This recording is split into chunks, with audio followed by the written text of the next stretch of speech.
I believed I had married the love of my life, but everything changed when his father passed away. He transformed into a different person. And by different, I mean he began cheating on me. However, the situation took a much darker turn when he discovered the inheritance that came with his father's passing. He wasn't pleased with the conditions, and I wasn't willing to give in to his demands. My husband spiraled out of control after his father's death, and I couldn't tell if it was due to grief or sheer defiance. It made me wonder if I had unwittingly married a complete psycho. For some background, I had met my husband at a charity event for work. We struck up a conversation and exchanged numbers, though we didn't start talking seriously until a few months later. He appeared charming and sincere, showing particular interest in my worldview, especially since he had grown up in a staunchly religious household, while I held no religious beliefs. I was concerned that this might pose a problem, but he always reassured me that it wouldn't. He even joked about his family's disapproval of him dating someone non-religious. Looking back, I wonder if this was his sole reason for dating me, given what I know now. After a year of seeing each other, he decided it was time for me to meet his family. I remember feeling incredibly nervous about how they would receive me, given my non-religious beliefs, especially his father. Aiden had described his dad as tyrannical, ruling their lives with an iron fist. He claimed that he missed out on many experiences due to his father's strictness during his upbringing. Needless to say, I was already terrified of his father before I even met him. We were headed to a small family dinner at their place, with only his immediate family present, his parents, his brother, his sister-in-law, and their child. When we arrived, his brother was outside on the phone, so I was introduced to him first, and he seemed friendly enough. The next person I met was Aiden's sister-in-law and her 3-year-old niece. They were both lovely, and we had a lot to talk about, especially since she also worked in event planning coordination. While we chatted, Aiden's parents entered the room, and he introduced me to them. I was taken aback when I realized who his father was. I won't reveal his identity, but his father was a prominent figure, responsible for a major charitable organization both locally and internationally. I had seen Aiden's parents at an event I attended, but he had never mentioned their connection to him. His mother appeared somewhat distant but not unkind. I later discovered that Aiden's mother had always been cautious around the girls he brought home because he had a tendency to be attracted to what he called the wild type. Surprisingly, Aiden's father was the complete opposite of what I had expected. He was genuinely kind and understanding, not bothered at all by my lack of religious beliefs. He explained that he valued kindness and principles in people, regardless of their religious background. During our conversation, he shared that Aiden's sister-in-law used to handle the foundation, but had become less involved after becoming a mother. He believed in not taking people away from their families, especially when their children were young. That's why he had outsourced the last event to me. Contrary to my initial assumptions, Aiden's family turned out to be ordinary people with a touch of religion in their lives. Aiden downplayed his father's acceptance, suggesting that his dad probably assumed it was just another phase during his college years. He claimed he had dated numerous girls back then who were what he vaguely referred to as out there, and his parents had always viewed it as an act of defiance. According to Aiden, he had become more serious about me, taking a break from dating to focus on personal growth. Despite the red flags, I believed his explanations, naively accepting his version of events because I was deeply in love. We continued dating for another year, and then he proposed. We decided to live together before getting married, and during another family event, I had a candid conversation with Aiden's brother. He expressed concern about Aiden's behavior, recalling how Aiden used to rebel against their parents, especially their father, during their teenage years. Aiden had a history of fights, particularly because his father was strict about their activities. However, Aiden's father seemed pleased about our engagement, even offering his backyard for our wedding, a proposal Aiden initially resisted, but eventually accepted. After 2 years of living together and saving money, we set a wedding date. I convinced Aiden to honor his father's offer and have the wedding in his parents' backyard. Things seemed fine until 2 months ago when Aiden's father suffered a fatal aneurysm. A drastic change came over Aiden. He started coming home late, often drunk. I initially attributed it to grief, but his behavior raised concerns. When I spoke to his brother, he revealed that Aiden didn't seem sad about their father's death. Instead, he appeared relieved. Aiden's erratic behavior and the uncertainty surrounding their family business prompted me to confront him myself. I stayed up waiting for Aiden, and he didn't return home until around 1 in the morning. He reeked of alcohol and stumbled through the house. Despite knowing it was futile to reason with him in his intoxicated state, I insisted we needed to talk. I emphasized that he shouldn't be driving while drunk, as it could lead to harming himself or someone else. He dismissed my concern, telling me to mind my own business, ending the conversation abruptly. There was no point in discussing anything with him while he was drunk, so I decided to go to bed. The following morning, I woke up to find him vomiting in the bathroom. Seeing he had sobered up slightly, I gave him aspirin and some dry crackers. I questioned his irresponsible behavior, to which he replied that now that his father was no longer controlling him, he felt free to do as he pleased. I pointed out the dangers of drunk driving and his late-night antics, mentioning his brother's worries about him. Aiden grew angry, criticizing his brother and father, claiming they were obsessed with appearances and cared little about his happiness. He felt they were constantly trying to involve him in a lifestyle he had no interest in and judged him whenever he deviated from their expectations. It was in this moment that I realized Aiden's perceptions of his family might be distorted. While I understood he might carry some residual trauma from his sheltered childhood, it seemed as though he sought to provoke his father and make his family miserable as a form of retaliation. However, his attempts only resulted in his own misery, as they didn't take the bait. Despite my non-religious beliefs, Aiden's family had always been warm and accepting, never imposing their faith or lifestyle on me. His father even invited me to church once, emphasizing there was no pressure for me to attend. Perhaps I had only seen the best side of Aiden's father. I couldn't be certain of what he was like when Aiden was younger. Regardless, it was evident that Aiden needed to mature and move past his grievances to find his own path in life. I confronted him directly, asking if his unhappiness extended to our marriage. He admitted he wasn't happy. I was left speechless, so I got up and left. Currently, I'm writing this from my mother's place, where I've been staying for the past week. Aiden hasn't reached out. And even his brother mentioned he wasn't talking to him either.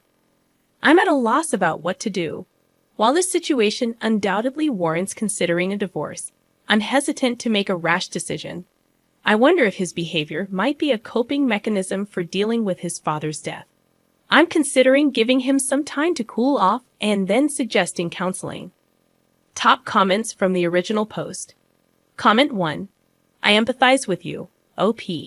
Your husband's behavior seems problematic, and while I don't advocate for immediately resorting to divorce in every marital issue, given his consistent suspicious behavior, it might be worth considering, especially considering his recent actions.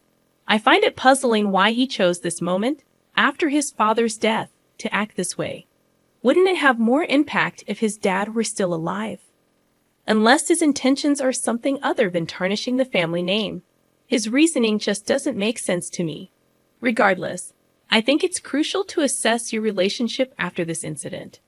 Addressing these issues now can prevent future problems.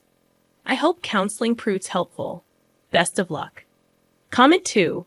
OP, it appears your husband might be grappling with religious trauma from his childhood, as you suggested. If your father-in-law was different when Aiden was a child, there might be deep-seated issues at play. I've seen cases where strict evangelicals resort to harsh disciplinary methods to keep their kids in line. Some churches even pressure members to remain in unhappy marriages, fearing divorce. Aiden's fixation on his father's opinion indicates underlying issues that need exploration. While therapy is a step in the right direction, it might not be enough. Individual therapy sessions for your husband that help him work through his childhood trauma. Just because his family is pleasant around you doesn't necessarily mean they're genuinely nice. It might simply be a facade tailored for your benefit. Update number 1. I'm struggling to find the right words for this update. I feel utterly numb. I'm still at my mother's place, but I did return home briefly after about 2 weeks away.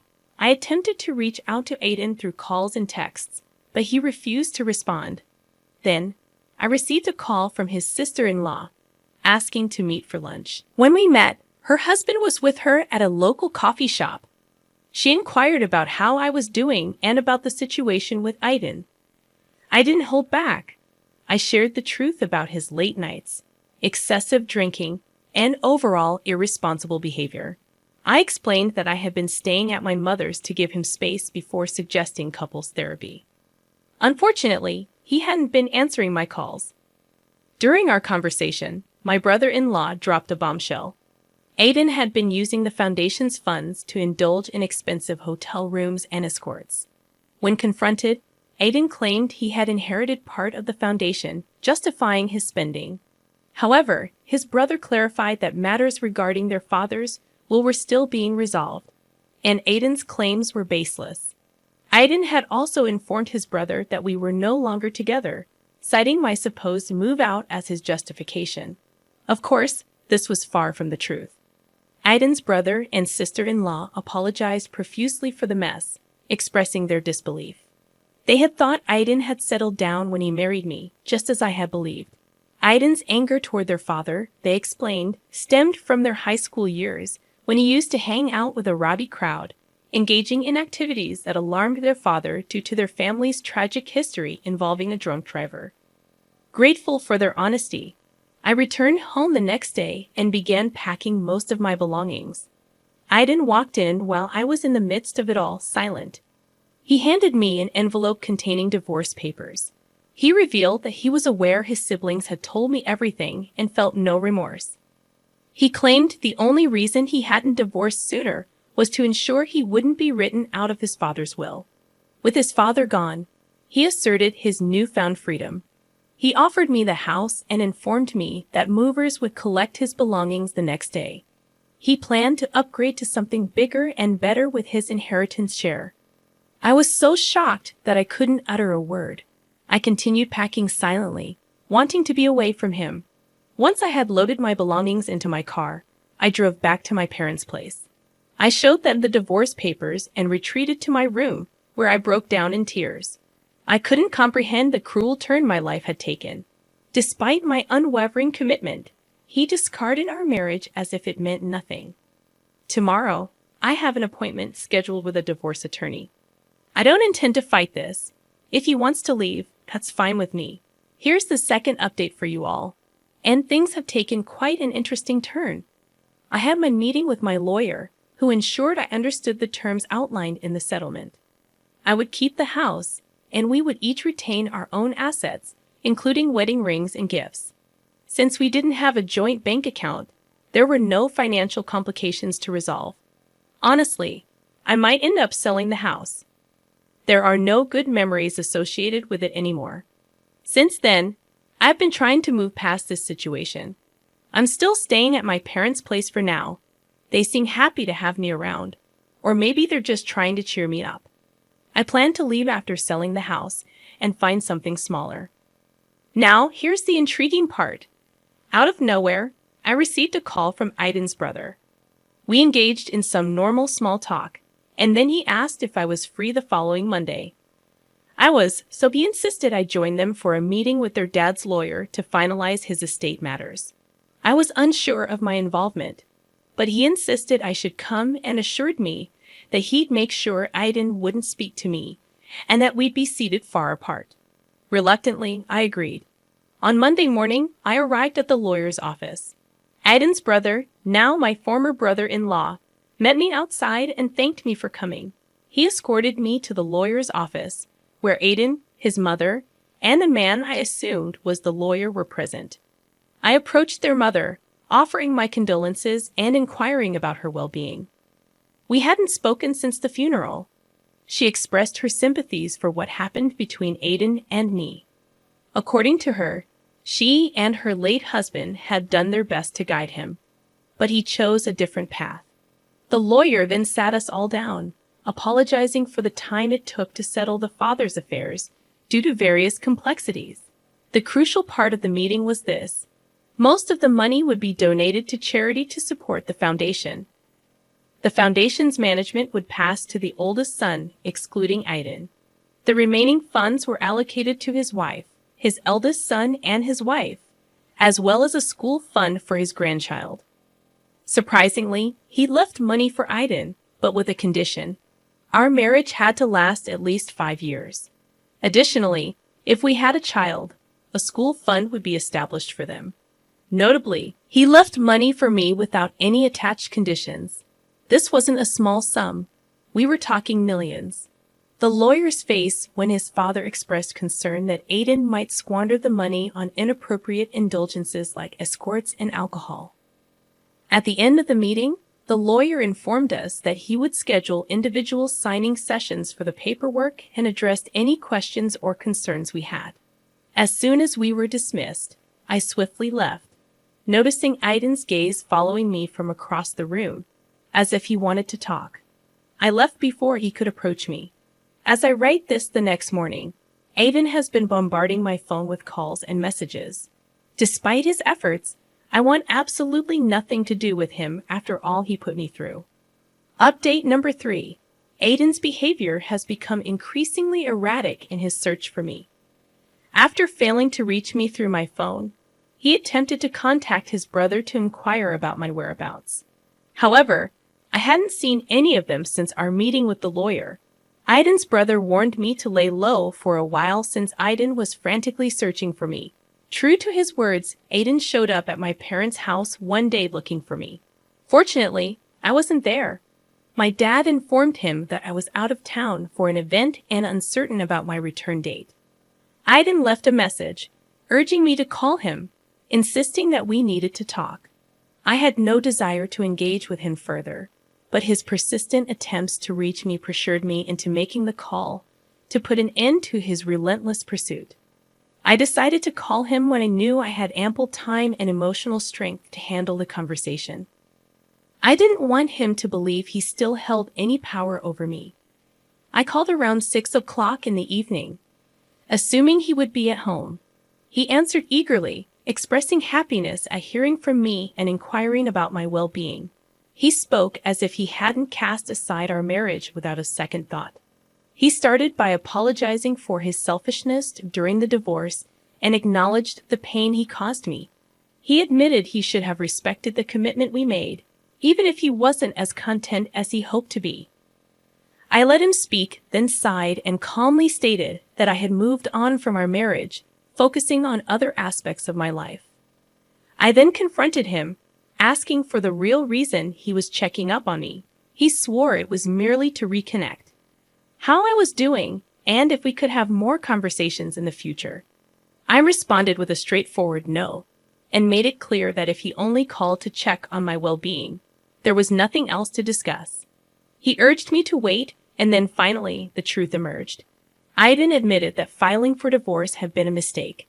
He confessed that he had been naive and driven by his resentment towards his father, and that he didn't mean the hurtful things he had said to me. He expressed a desire to work things out and suggested going to counseling, but I reminded him that my attorney had already filed the paperwork. The divorce was finalized, and our marriage was over, just as he had wanted. I pointed out that he was the one who initiated the process and followed through with it, and I had given him the freedom he sought. I ended the call and haven't spoken to him since, nor do I wish to engage with him further. I hope he learns a lesson from this, but I won't be used to help him gain financial advantages. Update number 4. It's been a while since my last update, as I've been busy with various life events.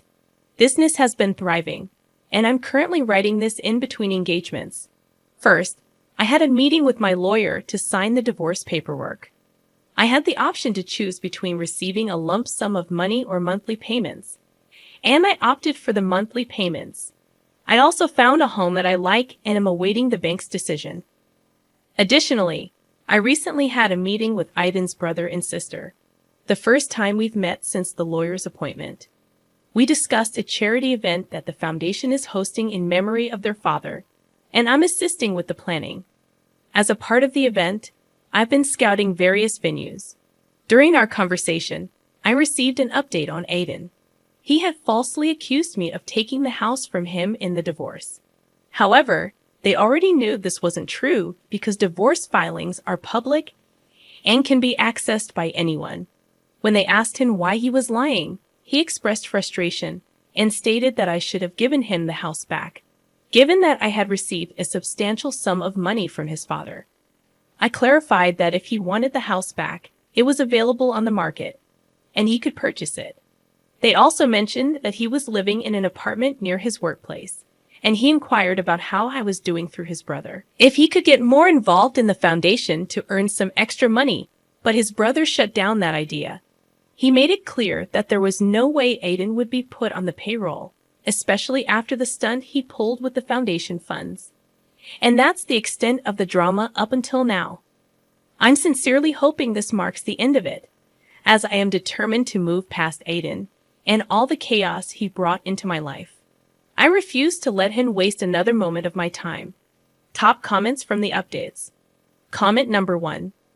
Well done, OP, for not falling into his trap. As much as divorce is painful, it's sometimes akin to removing a tumor. This guy was toxic for you and merely used you to fulfill his sick revenge fantasy against his father. It seems like his dad was aware of his son's questionable character and ensured he received something for his pain. He appeared to consider you a part of his family. Kudos to your brother-in-law for supporting you. Many men stay silent when their friends and family members behave atrociously. I'm relieved he's not one of them. Additionally, don't let your ex manipulate or pressure you into having a child together. He'll likely continue bothering you. So don't give in, OP. Comment number 2. I somewhat agree with your ex, OP. Perhaps you could have at least given him the house back. I understand the divorce was finalized, and the paperwork was in order, and I comprehend the pain he caused you. However, it feels petty to deny him a place to live. I'm certain your lawyers could have navigated the bureaucratic hurdles and transferred the house to his name. Also, your father-in-law is just as petty. Why did only your husband have conditions on his inheritance?